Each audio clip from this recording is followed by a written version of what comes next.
This completely innocent mom was sentenced to life in prison for poisoning her own son, and it was all because of just a few carbon atoms. You see, back in 1989, Patty Stallings' 3-month-old son Ryan just randomly started struggling to breathe one day, but when she rushed him to the hospital, the doctors there were immediately suspicious of her.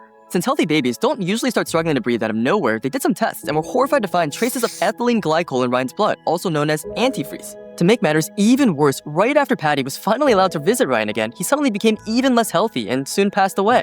And when actual bottles of antifreeze were soon found in Patty's basement, she was immediately arrested and tried for murder.